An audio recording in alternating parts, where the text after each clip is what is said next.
कि जो पत्नी वामंग में रहती है, वो जब आप पूजा करने बैठते हो, हवन करने बैठते हो, यज्ञ करने बैठते हो, उपासना में बैठते हो, तब पत्नी किधर रहती है? तब सीधे हाथ पे रहती है। आचार संहिता कहती है गृहस्थ जीवन में पत्नी पति से छोटी है, लेकिन धर्म जगत में पत्नी पति से बड़ी है।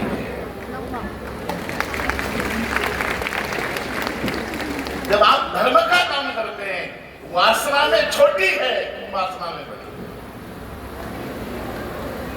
गृहस्थ जीवन के शेष काम में पत्नी बाईं ओर रहेगी, लेकिन आप पूजा करेंगे, पाठ करेंगे, यज्ञ करेंगे, हवन करेंगे तो दाहिनी ओर आ जाएगी।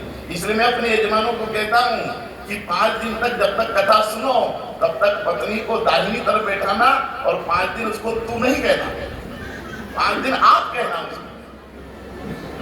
हाँ, आज के यजमान ने बात स्वीकार कर ली है। लेकिन धर्म में स्त्री छोटी नहीं है, धर्म में स्त्री बड़ी है। यही बात है। कितना वैशिष्ट है भारतीय संस्कृति का। वो पत्नी का समर्पण देखना, स्त्री का त्याग देखना, पूरे पूजा में, पूरे पाठ में, पूरे हवन में दाहिनी ओर रहती है, लेकिन पूजा पूरी हुई और ब्राह्मण जैसे आशीर्वाद देता है, वैसे ही पत्नी पति के वामंग में आ जाती है, छोटी बनकर प्रसाद देती है। प्रसाद लेते वक्त दाहिनी ओर नहीं होता, आशीर्वाद लेते वक्त पत्नी बाईं ओर रहती है। मेरा भाग्य है कि मैं यज्ञ के धुएं में बड़ा हुआ और मेरे सदगुरु ने बताया सब। और इसलिए मनु और शत्रुपा ये मनुष्य जाति का मूल है। उनके बेटे हुए उत्तानपाद और प्रिव्रत बड़े थे, उत्तानपाद छोटे थे। 3 बेटियां हुई, आकुति, प्रसूति और देवांगी। अब सावधानी से सुनना। जनसंख्या पर जब मुझसे पूछा गया कि जनसंख्या के बारे में आपकी अवधारणा क्या, मैं कहता हूं मेरी निजी कोई अवधारणा नहीं, मेरा शास्त्र जो कहता वो मैं कहता हूं।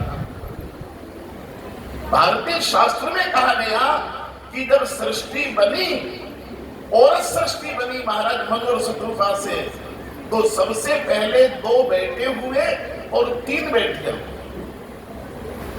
ये स्त्री पुरुष का अनुपात था।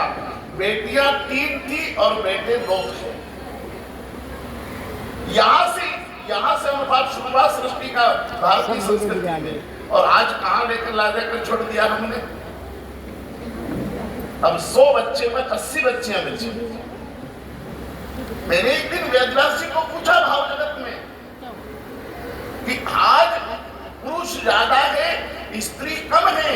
आपकी भागवत में आरंभ में स्त्री अधिक है, पुरुष कम है।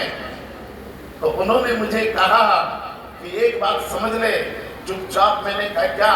बोले स्त्री अधिक रही और पुरुष कम रहे तो संसार में चरित्रहीनता नहीं बढ़ेगी, लेकिन जिन दिन पुरुष अधिक हो गए, स्त्रियां कम हो गई, उन दिन व्यभिचार चरम पर होगा।